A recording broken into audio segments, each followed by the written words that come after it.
चाहता हूं कि पैसे का जीवन में क्या और कितना मूल्य है। वैसे पहले अगर शास्त्रीय भाषा समझ लो, चार पुरुषार्थ हैं। पहला है धर्म, फिर है अर्थ, फिर है काम, फिर है मोक्ष। धर्म से कमाए हुए धन का महत्व है कामनाओं की पूर्ति के लिए, लेकिन पहले धर्म है। धर्म से अर्थ कमाए और धर्म पूर्वक चलने वाली कामनाओं की पूर्ति में लगाए तो अर्थ का बहुत बड़ा महत्व है। और अर्थ अपने परिवार का पोषण, अपने शरीर का पोषण, ये दूसरे। और सबसे पहले अर्थ का सो धन धन्य प्रथम गति जाकी। कहीं उसको कोई दूसरा बीमार है, कोई दूसरा ऐसा जिसकी कोई सेवा करने वाला नहीं, अगर उसमें अर्थ लग जाए तो वो प्रथम लग गया, वो धन्य हो गया। परहित में जो लगा हुआ धन है, हाँ, उससे बड़ा कोई धर्म नहीं होता। परहित से इस धर्म नहीं भाई। तो जो दूसरों की सेवा में धन लगाया जाता है वो नंबर एक का, और फिर जो अपने परिवार की सेवा में, वो पद्धति दूसरे नंबर पे आ जाती है। पर वो धर्म पूर्वक कमाया हुआ धन, धर्म पूर्वक। अगर अधर्म शब्द है तो फिर वो धन नाशकारी होगा, क्योंकि अधार्मिक पुरुष की कामनाएं अधार्मिक ही होती हैं और उनमें खर्चा किया हुआ धन दुर्गति को प्रदान करने वाला होता है। पहले धर्म, फिर है अर्थ, फिर है कामना की पूर्ति, काम, और फिर है मोक्ष। अगर धर्म से धन कमाया जाए और धर्म पूर्वक कामनाओं की पूर्ति की जाए तो मोक्ष मार्ग में पहुंच जाएगा, वो भगवत प्राप्ति के मार्ग में पहुंच जाएगा। और अगर धर्म को हटा दिया जाए, केवल अर्थ की प्राप्ति, तो फिर वो भूत पिशाच की तरह दिमाग जो है गंदा सोचता है, गंदी कामनाओं की पूर्ति में धन जाएगा तो फिर मोक्ष हट गया, क्योंकि धर्म हट गया तो मोक्ष हट गया। अब रह गया अर्थ और काम। अर्थ और काम, वो पागल पिशाच की तरह कुछ भी कर सकता है, वो कुछ भी खा सकता है, कुछ भी सोच सकता है। ऐसा आदमी नरक को प्राप्त होता है। धन का महत्व है, लेकिन धर्मयुक्त धन। धन का महत्व है कामनाओं की पूर्ति के लिए, लेकिन धर्मयुक्त कामनाएं हो तो वो भगवत प्राप्ति के मार्ग में चलता है। नहीं तो धन बड़ा दुर्गति कराने वाला है। जब जिसके पास धन बढ़ जाता है उसके अंदर दोष आने लगते हैं। अहंकार सबसे पहला दोष आ जाता है, और जहां अहंकार आया तो उसके भाई बंधु सब आ जाते हैं। काम, लोभ, क्रोध, मदिरा पीना, जुआ खेलना, बेविचार करना, पैसे के बल से नाना प्रकार के उपद्रव होना, ये सब होना शुरू हो जाता है। और अगर धार्मिक पुरुष धर्म के द्वारा कमाया है तो उसके सही विचार होंगे। वो भगवान के मंदिर में सेवा में लगाएगा, संत सेवा में लगाएगा, गौ सेवा में लगाएगा, माता पिता की सेवा में लगाएगा, समाज सेवा में। वो एक पैसा व्यर्थ नहीं खर्चा कर सकता। तो धन का कहां प्रयोग हो रहा है? अब देखो, धन का प्रयोग नाच गाने में, मनोरंजन में, कैसे कैसे जगह खर्चा किया देखो। तो धन का सदुपयोग होना तब तो ठीक है, धन का दुरुपयोग होना नाम के लिए, कह दे भाई नाम के लिए ना, भगवान के लिए, जो भगवान के लिए दिया जाता है सो धन धन्य प्रथम गति जाती। परोपकार के लिए दिया जाता है। अर्थ की सार्थकता है, हाँ, संत महात्माओं की सेवा, गौ सेवा, गरीब जनों की सेवा, बीमार जनों की सेवा, माता पिता की सेवा, परिवार की कामनाओं की पूर्ति करते हुए उनको सुखी रखना। धर्म पूर्वक धन कमाया जाए और धर्म में ही खर्चा किया जाए, वो धन आदरणीय है। हाँ, और वो धन जो मदिरापान, बेविचार, इस तरह के गंदे आचरणों में लगाना हमें लगता है कि ठीक नहीं है। देखो, भगवान का अगर आश्रय नहीं है और धन है तो गलत मार्ग में ही ले जाएगा, ये पक्की बात है। और भगवान का आश्रय है तो संत समागम होगा तो विवेकवान होगा, तो 1 रुपया व्यर्थ ले खर्चा करेगा।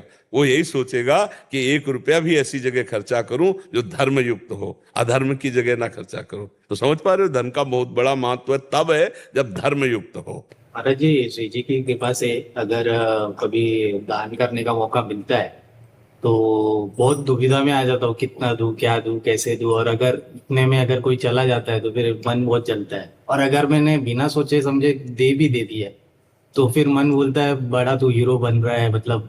या वैसे देखो, ऐसा विचार वो अज्ञान के कारण ही है।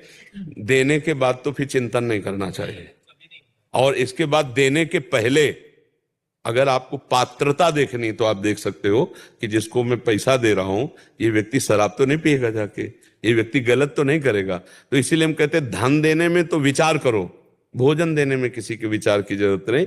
अगर कोई भूखा है, कोई प्यासा है, हम पानी पिला देते हैं, भोजन दे देते हैं, वो उसमें कोई पाप की संभावना नहीं। मान लो हम कोई भूखा कह रहा खवा दीजिए, हम 4 पैसे की रोटी दाल दे के खवा देते हैं।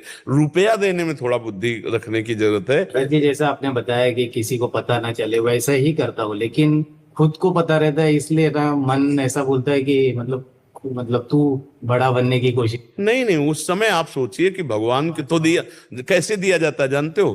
तो दियम वस्तु गोविंदम तुभ्यमेव समर्पये। हे भगवान, आपके द्वारा दिया हुआ वस्तु हम आपको ही समर्पित करते हैं।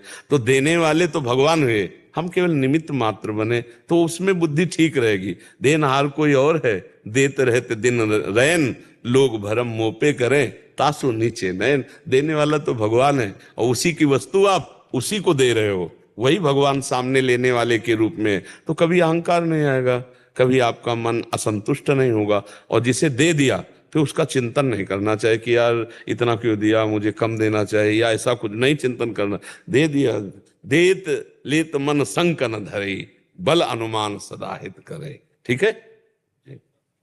जो साधक तपस्वी बाल्यकाल से संत हो जाते हैं प्रारब्ध अनुकूल या व्यवस्था अनुकूल, तो महाराज श्री उनके शरीर में रुग्णता क्यों आ जाती है? ऐसा क्या? नहीं, ऐसा नहीं कि सबको आ जाता है, ऐसा तो नहीं को नहीं, लेकिन प्रारब्ध भोग है। अब जैसे हमारे माँ के गर्भ से ही रचना हुई थी, पॉलिसिस्ट किडनी, वो वंशानुगत है। या मध्य में किसी को कोई बड़ा भयानक रोग हो जाता है। बड़े बड़े महापुरुषों को कई तरह की पीड़ाएं देखी गई हैं। तो पहली बात तो ये होता है कि शरीर की रचना पहले हुई है और साधना अब हो रही है। ये नई खेती है। पुरानी खेती तो प्रारब्ध भोग अवश्य में भोक्तव्यम कृतम कर्म शुभाशुभम। और दूसरी बात है कि अब अंतिम जन्म होता है, तो छोटा छोटा भुगा करके भगवान उसे साफ कर देते हैं। बड़े बड़े महापुरुषों के शरीर में बड़ी व्याधियां देखी जाती हैं, अंतिम जन्म है। अब ये माता के गर्भ में आने वाला शरीर नहीं है, इसलिए इसको बार बार भोग करके कभी ये रोग कभी वो रोग, कितने कष्ट। और दूसरा ये होता है कि कुछ महापुरुष जन शरणागतों के अपराधों को अपने में लेकर उनको निर्विघ्न साधना में बढ़ने के लिए चांस देते हैं कि आप परमार्थ पे चलो। देह भाव रहित जो हो चुके हैं उनको देह पीड़ा व्याप्ति नहीं, इसलिए बड़े से बड़े रोगों को अपने शरीर में ले लेते हैं। कुछ अपने प्रारब्धों को भोगते हैं और कुछ भगवान अंतिम जन्म होता है इसलिए पूरा निपटारा करवा देते हैं। 3 बातें हमने पाई कि दूसरों के द्वारा जो साधक जन हैं उनके पूर्व के जो अपराध उनको दंड देने आ रहे हैं उनको अपने में ले लिया सीधे और जानने भी नहीं दिया, और अपने प्रारब्धों को भोग लिया, और फिर भगवान के विधान को, जन्म जन्मांतर के जितने संचित कर्म है वो सब भस्म हो गए, प्रारब्ध को भोगवा दिया, क्रियमाण निष्फल हो गए और वो भगवान को प्राप्त हो गया। इसलिए ये लीला होती। सबके साथ ऐसा नहीं होता है। कई ऐसे महापुरुष जिनको कोई रोग विशेष नहीं है, बाल्यावस्था से भजन कर रहे हैं, बड़ा प्रकाश है, मतलब शरीर स्वस्थ है, ऐसा है। इसका कोई लेना देना नहीं है शरीर स्वस्थ अस्वस्थ का। अच्छा, जब जाना है तभी जाना है, और हमारा चित्त जहां लगना चाहिए तो आज से थोड़ी है, वो तो अभ्यास योग युक्ते न चेतसा नान्यगामिना। तो अब चाहे शरीर सड़ जाए तो क्या फर्क पड़ता है। और ऐसा नहीं कि हमारे चिंतन का प्रभाव इस शरीर पर भी पड़ेगा। अगर हम पॉजिटिव चिंतन कर रहे हैं तो शरीर भी प्रसन्न मुद्रा में रहेगा, स्वस्थ जैसा रहेगा। अगर निगेटिव चिंतन हो तो स्वस्थ शरीर भी वो बीमार जैसा रहेगा, है नहीं। तो वैसे हमें लगता है कि अंतिम जन्म होने के कारण विशेषतया बड़े बड़े महापुरुषों को कष्ट भोगने पड़े, क्योंकि उनका अंतिम जन्म होता है। बहुत से ऐसे जनरल साधारण संसारी आदमी होते हैं, कोई खास उनको परेशानियां नहीं होती, बड़े बड़े पाप करते हैं, व्यभिचार करते हैं, नाना प्रकार के दुर्व्यसन करते हैं, मांस मदिरा व्यभिचार, और कोई खास परेशानी नहीं होती, शरीर छूट जाता है। क्यों? उनका चक्र चलना है, पुनरपि जननम पुनरपि मरणम पुनरपि जननी जठरे शयनम, और उनका आखिरी जन्म होता है। इसलिए बहुत बड़ी बड़ी कष्ट की वृत्तियां देखी गई, शरीर में कीड़ा पड़ जाना बहुत देखा हमने संतों में, और बड़े भजनानंदी। तो अंतिम समय है वो उनका, वो अभी संसार चक्र में नहीं आना। कौन कौन से कर्म हुए भोगने पड़े। देखो भीष्म जी को 6 महीना बाणों की सैया पे, तो भगवान से कह रहे मैं कई जन्म देख रहा हूं, ऐसा कोई पाप नहीं। तो बोले और 100 के आगे बढ़ो। तब देखो तो एक सांप को ऐसे धनुष के नोक से उठा के कांटे वाले पेड़ में डाल दिया था, तो वही 6 महीने के बाणों की सैया पर शयन का तो बड़ा बड़ा हिसाब है भगवान का, इसीलिए भोगना पड़ता है। क्योंकि दास के जीवन में भी महाराज जी बहुमूत्र की शिकायत, सेंसेशन हमेशा बना रहता है। अब इलाज बहुत कराए लेकिन उसका कोई रिजल्ट नहीं आता है तो तकलीफ होती यही रिजल्ट है। शरणागत, हे निकल चलो, शरीर से अपने आप को निकाल लो। अगर शरीर में इसको अपने आप को फंसाए रखे तो घाटे ही घाटा है, आप समझो। बड़ी कृपा है जो और चिंतन करने का अवसर नहीं दे रहे। रोग होने का, असाध्य रोग होने का मतलब समझते हो? बहुत बढ़िया गार्ड होना जो हर समय हमें अलर्ट रखता है। कभी भी हर समय एक गार्ड हमारे पास है, ए सावधान, मरना है तुम्हें, राधा राधा राधा राधा राधा राधा। तो यही तो हमें चाहिए था। हमारा असाध्य रोग हर समय गार्ड की तरह हमारी रक्षा करता है और हमें हर समय सावधान रखता है कि परमात्मा चिंतन में रहो, एक भी सेकंड व्यर्थ मत जाने दो। पता नहीं कौन सा डायलिसिस आखिरी डायलिसिस हो, पता नहीं कौन सी शाम आखिरी शाम हो। तो बढ़िया है, शरीर में रोग होना कोई परेशानी की बात नहीं। वो संसारी पुरुष परेशान होते हैं, साधु महात्मा प्रसन्न रहते हैं। जो ही प्यारो करे सोई में भागे। जैसे प्रभु रखो वैसे हम राजी हैं आपकी। हाँ, रोग रूप से आए, औषधि रूपी पूजा कर दी, नहीं हो रही औषधि, नहीं मिल रही तो हम सह रहे हैं, राधा राधा राधा। तो हमको ऐसे रहना है, प्रभु के सहारे रहना है और परेशान नहीं होना कि हमारे शरीर में को जाना है शरीर को। और ये हमारे लिए बहुत अच्छा है, हमारा प्रारब्ध क्षय हो रहा है। और खूब नाम जप करो। नाम जप करते हो? पर नाम जप में लगे रहना, नाम जप न छूटने पावे, बस मस्त रहोगे। हम सही कहते हैं, हमारे अंदर ऐसा उत्साह रहता है हर समय कि हम, मतलब आपको कैसे बताएं, हर समय उत्साह रहता है। भजन में चित्त जुड़ा है तो हम कह रहे हैं हर समय एकदम मस्ती रहती है, हर समय मस्ती रहती है। इसलिए भजन परायण और सबसे कहते हैं खूब नाम जप करो, इस लोक और परलोक में समस्त मंगल आपको घेर लेंगे। खूब नाम जप करना चाहिए, भगवान के आश्रित रहना चाहिए। संदीप गिरी जी। राधे राधे महाराज। राधे राधे महाराज जी। मैं पेशे से एक पशु चिकित्सक हूँ और जब हम जैसे गाय या भैंस का इलाज करते हैं तो कभी कभी उनकी मृत्यु हो जाती है तो हमारी बहुत निंदा की जाती है और मुझे बहुत कष्ट होता है, लगता है सब कुछ छोड़ दूं, मेरा मन नहीं लगता। महाराज नहीं, आप क्या सम्यक ज्ञान नहीं रखते पशु चिकित्सा का? रखते हैं तो आप, फिर तो मनुष्य की भी मृत्यु हो जाती है। मृत्यु तो होना है। अगर डॉक्टर अपना सम्यक ज्ञान का प्रयोग करके असफल होता है बचाने में, तो मृत्यु से डॉक्टर थोड़ी बचा सकता है। बचने का संयोग हो तो उसकी दवा काम कर जाएगी, नहीं तो जैसे लोग डॉक्टरों को कुछ डॉक्टर ऐसे हैं जो मतलब अर्थ की प्रधानता रख करके मरीज के साथ सही व्यवहार नहीं करते हैं। बकाया हमें लगता है कि ज्यादा दोषी नहीं है, क्योंकि अपना कर्म भोग है। और अगर हमारी मृत्यु इसी मिनट में है तो दुनिया का सब डॉक्टर एकत्रित हो जाए तो हमें नहीं बचा सकता है। नहीं तो अगर आप पूरा प्रयास करते हैं पशु चिकित्सा का और वो नहीं बचता है तो लोग भले गाली दे दे, लेकिन आपको दुख नहीं होना चाहिए, क्योंकि आपने पूरा प्रयास किया है। यदि आपके ज्ञान में कमी है और आपके ज्ञान की कमी के कारण उसकी मृत्यु हो जाती है तो फिर आपको अभी डॉक्टरी और पढ़नी चाहिए, आपको और उस पर सर्च करना चाहिए कि हम अच्छे डॉक्टर बने, हमारे द्वारा कमी ना हो। और यदि आपको सम्यक ज्ञान है पशु चिकित्सा का और आप पूरा प्रयोग करते हैं, पशु नहीं बचता है, तो आपको फिर शोक नहीं होना चाहिए, क्योंकि आप अपना प्रयास कर रहे हैं। अब ऐसे तो मनुष्यों की भी मृत्यु हो जाती है, क्यों हो जाती है ना? डॉक्टर क्या करे? डॉक्टर कोई ब्रह्म थोड़ी कोई बचा देगा भाई, जितना कार्य है उसका, जितनी जानकारी उतना कर दे। डॉक्टर भी तो मरते हैं। तो इसलिए बस सावधानी रखिए और अंदर से इतना मत टूट जाइए कि पशु चिकित्सा का ही आप भाव छोड़ दें। ऐसा नहीं ठीक है, क्योंकि कोई भी तैयार होता है तो बड़ी मेहनत से तैयार होता है। आप एक अच्छे डॉक्टर तैयार हुए हो तो आप हजारों पशुओं को बचाते भी तो हैं। ऐसा थोड़ी सब पशु मर ही जाते हैं क्या? नहीं, कोई तो मर गया तो मान लो उसका संयोग है, अब उसको जाना है, आप प्रयास कर रहे हैं, नहीं बच पा रहा, वो बात अलग है। आपके द्वारा ऐसा थोड़ी कि जितने पशुओं की आज तक मरी गए सब है। नहीं, ऐसा हो तो बात फिर समझना पड़ेगा कि चाहे जितना भला पशु हो, आपके हाथ पड़ा तो गया वो, मतलब तो फिर समझना पड़ेगा कि डॉक्टरी में कुछ कमी है। नहीं तो ऐसा नहीं है। ऐसा संयोग तो मनुष्यों के डॉक्टरों में भी हो जाता है कि वो प्रयास किए असफल रहे। जी। हरिओम तिवारी जी अयोध्या जी से। महाराज जी सादर प्रणाम। महाराज जी एक जिज्ञासा है, ग्रंथों में संत जन कहते हैं कि अहिंसा परमो धर्म, मर्जिन का भाव है कि अहिंसा परम धर्म कहते हैं, बट हाथ देखा जाता है कि धर्म के नाम पे बहुत सारी लड़ाइयाँ झगड़े होते हैं। और फिर जब हम कथा करने आदि जाते हैं तो लोग कहते हैं कि जब हम उपदेश करते हैं उनको कि अहिंसा परम धर्म है, तो कहते हैं राम और रावण का भी युद्ध हुआ था, महाभारत का भी युद्ध हुआ था। तो महाराज जी इस पे हम कैसे? अहिंसा परमो धर्मा है,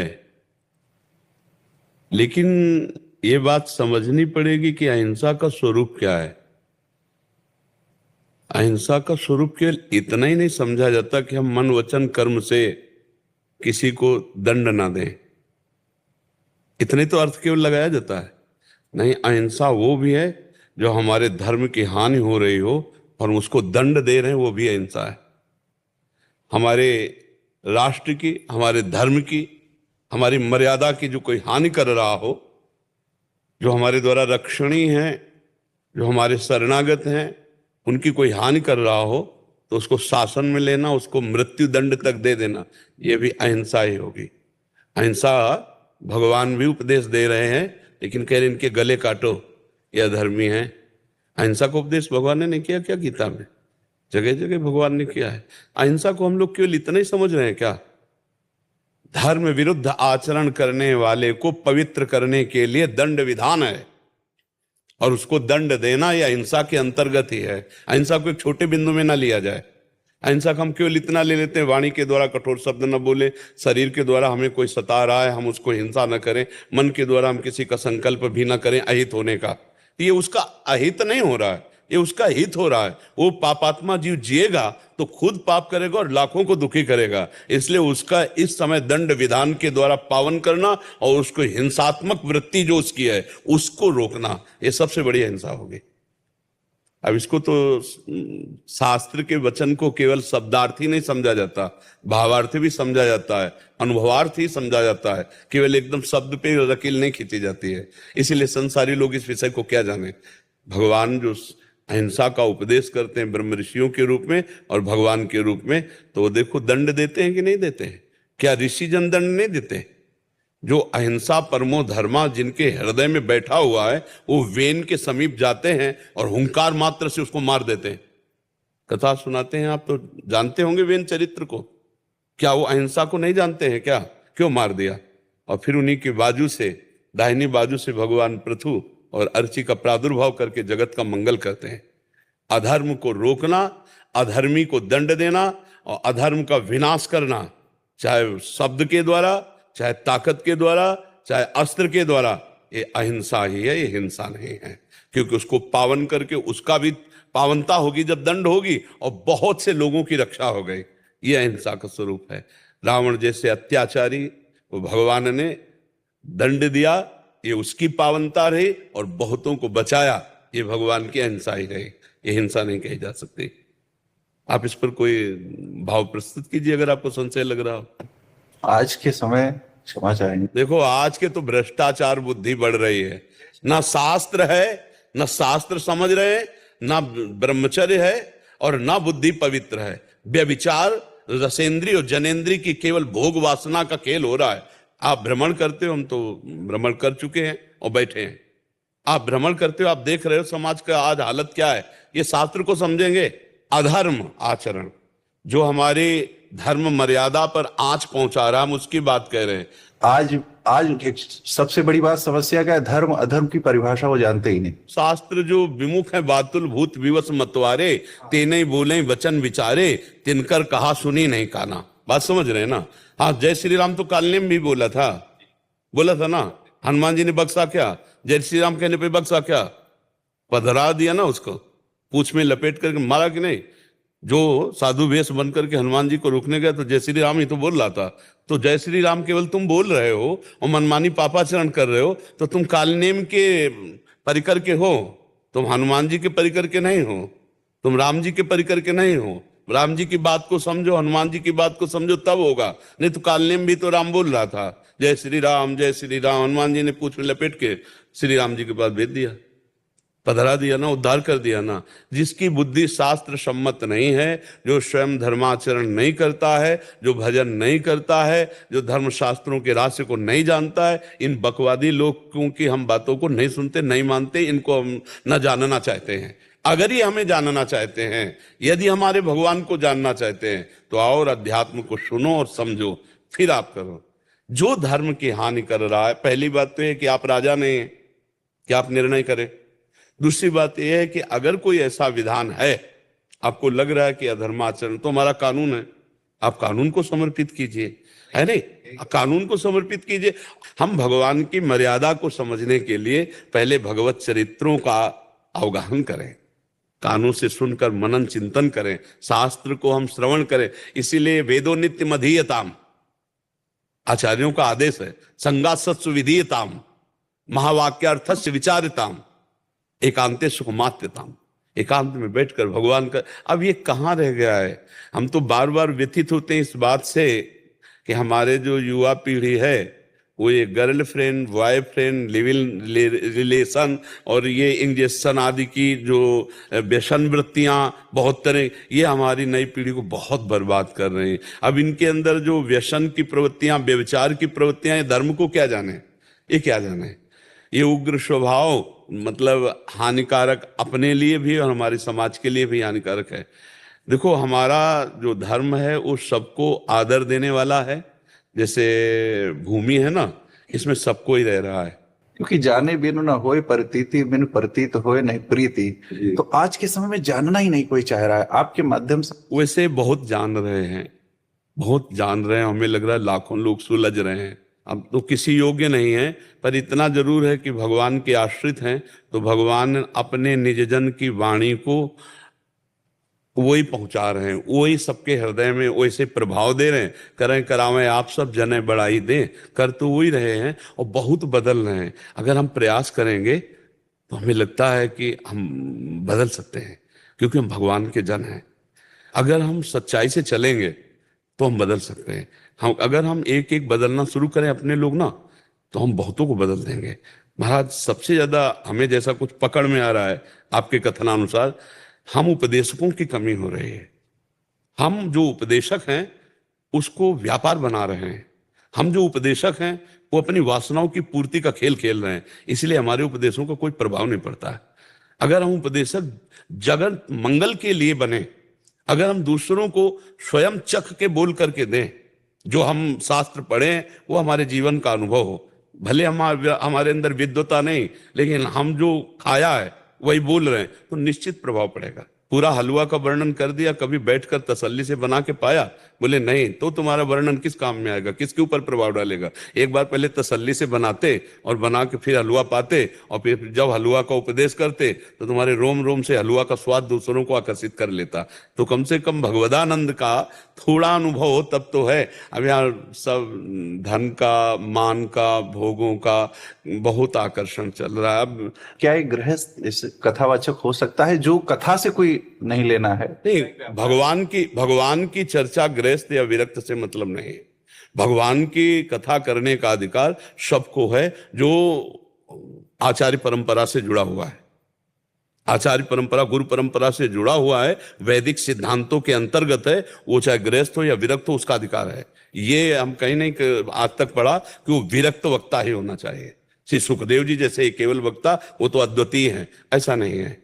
कोई भी भगवान की कथा कर सकता है। वो कौन? जो वैदिक सिद्धांत से जुड़ा हुआ, आचार्य परंपरा से, उसमें हम कोई शब्द रख रहे हैं, कोई शब्द जनरल में नहीं रख रहे हैं। और उसको चाहिए कि भगवत प्रसन्नता के लिए भगवत चर्चा करे, और भगवत कृपा से उसका भरण पोषण अपने आप होगा, अपने आप भरण पोषण होगा। विश्वास दृढ़ हो, बिन विश्वास भगत ही नहीं है। ये बात हमारे हृदय में बैठ जाएगा तो भगवान जब हमारे अधीन हो जाएंगे तो यार रह क्या जाएगा। जिसके अधीन भगवान है उसके अधीन क्या नहीं हो सकता। यही तो हमारी कमजोरी हो रही है हम सबकी। आज युवा की स्थिति जो हो गई है महाराज, बहुत अच्छी हो जाएगी। आप तैयार हो, हम तैयार हो रहे हैं, 4 और तैयार होंगे, 100 तैयार होंगे, 500 तैयार होंगे, 1000 सुधर जाएंगे। हमें अपनी कमजोरी ठीक करनी है। अगर हम आप सुधर गए तो बहुतों को सुधार देंगे। होता क्या है महाराज, जैसे आप कहते हो कि आज हजारों बर्बाद हो रहे हैं, वो कह रहे हैं हजारों बर्बाद हो रहे हैं, लेकिन सुधरना हम आप शुरू करें, हम आप शुरू करें सुधरना, तो हम पूरे विश्व को सुधार सकते हैं। आप पक्की बात समझ लीजिए। अगर हम आप बिगड़ना शुरू करते हैं, हम ऊपर ना थोपें किसी के, हम आप सुधरना शुरू करें, हमारी गलती है, हम धर्म उपदेष्टाओं की गलती है। जो हम अपने आचरणों से इतने भ्रष्ट हो रहे हैं, इतने गिर रहे हैं कि वो सामने वाला श्रद्धा ही खत्म कर दिया है। और ऐसी सीरियल, ऐसी नौटंकी नाटक दिखाए जाते हैं कि उपदेष्टाओं के प्रति आस्था ही नहीं रह गई, साधु महात्माओं के प्रति आस्था ही नहीं रह गई, तो गलती हमारी हो रही है। ये धर्म भ्रष्ट आचरण हमारे द्वारा जो होते हैं ना, हम प्रवक्ताओं के द्वारा, तो वही सब मिटिया मेट कर देते हैं कि ये क्या है, खुद ऐसे हैं। आजकल का युवा जो है सिर्फ छोटी सी लालच के लिए कितना बड़ा नुकसान कर रहा है। ये बात सब लोग समझ जाए तो अच्छा है कि आपका किया हुआ शुभ और अशुभ कर्म ही आपको सुख दुख दे सकता है, बाहरी किसी की भी ताकत नहीं है। आपका अगर कर्म भ्रष्ट है तो आपको दुख भोगना पड़ेगा। और आप किसी को कुछ मत करो, भगवान का नाम जप करो, धर्म पूर्वक आचरण करो, किसी का अहित ना करो, आपका आशीर्वाद ही आशीर्वाद की भीड़ आपके ऊपर लग जाएगी। मेरे रघुनाथ जी से लोग क्यों नहीं सीखना चाहते? भगवान से विमुख कर रहे हैं। ये जो हमारे आचरण है ना, ये आचरण भगवान से विमुख कर रहे, तो पापवंत कर सहज स्वभाव, भजन मोर ते भाव लकाओ, जो पे दुष्ट हृदय सोई हुई, मोरे सन्मुख आओ कि सोई। भगवान से इसीलिए विमुख हो रहे। पर हमें धन्यवाद आपको देना है कि आपके हृदय में हमारे समाज के लिए पीड़ा है। अगर हम चार लोग मिलकर ऐसे ही समाज के लिए वास्तविक, तभी देखो समाज का हम हित कर सकते हैं जब हमारा लोभ न हो। अगर लोभ होगा तो फिर वो ड्रामा हो जाएगा, वो समाज हित नहीं होगा। बस इतना आप समझ लो। वो असफल हो रहे हैं, वो अपने जीवन में भी सफल नहीं हो पा रहे हैं क्योंकि वो गलत दिशाहीन हो। लेकिन हम देख रहे हैं बहुत नौजवान बदल रहे, क्योंकि ऐसे ऐसे आते कहते 40 वर्ष से मैं शराब पीता था, कभी जिंदगी में छोड़ सकता हूं, ऐसी मेरी भावना ही नहीं थी, पर मैंने जब से सुना तो छोड़, बहुत बदलाव हो रहा है। तो अगर हम 10-5 लोग ऐसे प्रयास करें तो हमें लगता है कोने कोने में हम ज्ञान दीपक जगा सकते हैं। आप सिर्फ यही मैसेज मैं तो चाहूंगा आज कि आज जो युवाओं की जो दिशाहीनता हो गई है, जो युवा दिशाहीन हो गया है, आज जो रामचरितमानस और गीता जी का आश्रय नहीं ले रहा है, कम से कम एक पन्ना तो रामचरितमानस का यदि अर्थ सहित एक दिन पढ़ेगा तो मुझे लगता है कि जिस दिन यत पूर्वम तक पहुंचेगा उसके जीवन में क्रांति आ जाएगी। हम चाहते हैं जैसे आप लोग नौजवान हैं, आप लोग शास्त्र ज्ञान रखते हैं, तो आप लोग जा करके निष्कामता, आप ये समझो निष्कामता ही घसीट सकती है। आज जो इतनी चरित्र भ्रष्टता है, मोबाइल में देख लो, मन में चिंतन करो और शरीर में आप क्रिया में उतार लो। कोई बहुत सहजता है ये, और मर गए फिर किसी काम में। जिसका ब्रह्मचर्य नष्ट हो गया, जो अजितेंद्रिय है, वो भगवत उपदेशक सफल नहीं हो सकता। वो भगवत उपदेशक सफल नहीं हो सकता। अजितेंद्रीय भगवत उपदेशक सफल नहीं हो सकता, क्योंकि वो विषयों की विलासिता में तो क्या भगवदानंद का अनुभव करेगा। जिन जिन महापुरुषों के द्वारा अगर प्रकाश हुआ है, तो उन्होंने अपने आप को तपाया है, जलाया है, अपनी इंद्रियों को, अपने मन को प्रभु के आनंद में छकाया है, फिर जगत का मंगल हुआ है। क्या सनातन की परिभाषा कोई आज तक जान पाया है? सनातन तो अनंत है, इसको कैसे जान पाओगे? क्या पृथ्वी को आप नाप सकते हैं? क्या आकाश को आप नाप सकते हैं? क्या आप जल को नाप सकते हैं? क्या आप वायु को रोक सकते हैं? वायु को जान सकते हैं? ऐसे सनातन को जान सकते हैं क्या? सनातन भगवान है, अनंत है, ब्रह्म है। जैसे जल, वायु, आकाश, पृथ्वी, ये सब सनातन ही है। सनातन कोई एक वस्तु या कोई एक सीमा का नाम थोड़ी है कि हम सनातन धर्मावलंबी, वो अन्य धर्मावलंबी। सनातन तो सब, जैसे पृथ्वी है ना, ऐसे सनातन है। मत्ता परतम नान्यत किंचिदस्ति धनंजय, कौन है इसमें? इसमें कौन है? मत्ता परतरम नान्यत किंचिदस्ति धनंजय, कौन है इसमें? मेरे सिवाय धनंजय कोई नहीं है। बहुनाम जन्मनावंते ज्ञानवान माम प्रपद्यते वासुदेवा सर्वमित्सा महात्मा सुदुर्लभा। ये छोटी छोटी जो मर्यादाएं हैं, ये सेवा समाज के लिए हैं। लेकिन जब ऊपर से गौर से देखो तो छाता एक ही है आकाश का, ऐसे ही एक ही सनातन है, वही विविध रूपों में प्रकाशित हो रहा है। कहीं किसी की भी उत्पत्ति आप पढ़ो सनातन से है, किसी की उत्पत्ति पढ़ो, सब सनातन ही है। सनातन के सिवा कौन है? ये बात युवाओं को कब समझ में आएगी सर? जब वो बात सुनेंगे, समझेंगे, बैठेंगे तब। कई बार सनातन के विषय में जब चर्चा की तो हम कहा छोटी छोटी मेड़े हटाओ भाई, अब समय की मर्यादा है, नहीं तो चर्चा, प्रश्न, पीड़ा तो बहुत ज्यादा है। अच्छा, हमें लगता है आप पीड़ा मुक्त हो जाओ आज से। हो यही सोई जो राम रचि राखा, को करी तर्क बढ़ावे। अस कही जपन लगे हरि नाम। बस याद रुक जाओ। हमको क्या करना है? नाम जप करते हुए हे मंगल भवन, हम ये चाहते सर्वे भवन्तु सुखिना। हाँ, तो सब मंगल होने लगेगा। आपकी दृष्टि मंगल हो जाए तो सब मंगल होने लगेगा। नहीं, आप कब तक परेशान रहेंगे? नहीं, आप एक और दृष्टि है जिसे ब्रह्म दृष्टि कहते हैं, उसमें न्यून और उत्तम दृष्टि का त्याग कर दिया जाता है। उसमें परमानंद रहता। ब्रह्मभूता प्रसन्नात्मा न सोचति न कांक्षति। यहां दूसरा कोई है ही नहीं। प्रभु, अब आखिरी बात, कोई नहीं है। अभी और दृष्टि को संभालो, आप अपनी दृष्टि को और दृष्टि को संभालो। बहुत आपको याद होगी, जड़ चेतन जग जीव जत सकल राम मैं जानी, बंदो सबके पद कमल सदा जोरी जुग पान। कमी कहां हो रही मेरे अंदर? उमाज राम चरण रतु विगत काम मद को, निज प्रभु में देखें जगत के सन करें। अभी आनंद हो जाओ, अभी आनंद हो जाओ। ये न था न है न रहेगा, न था न है न रहेगा। ये दीर्घ स्वप्न है, सत्य नहीं है। उमा कहूं मैं अनुभव अपना, सत हरि भजन जगत। काहे को सपने की चर्चा में समय व्यर्थ कर रहे हैं? आओ सत्य में नाचो थोड़ी देर। ये बात समाज की कर ली, इसके बाद अपने स्वरूप में। वही था। और अपने हमको किसी चीज की कोई अपने संशय स्वरूप है में आ ही जाओ, अपने स्वरूप में आ जाओ। ब्रह्म भूता प्रसन्नात्मा न सोचति न कांक्षति। आई नहीं, दीर्घ स्वप्न है ये, कुछ नहीं। न सत न असत, केवल मैं ही मैं, या केवल तू ही तू। और मैं तू में तो फंस जाओगे फिर। मैं और मोर तोर तय माया। या तो तू ही तू, या तो तू ही तू, और या फिर मैं ही मैं।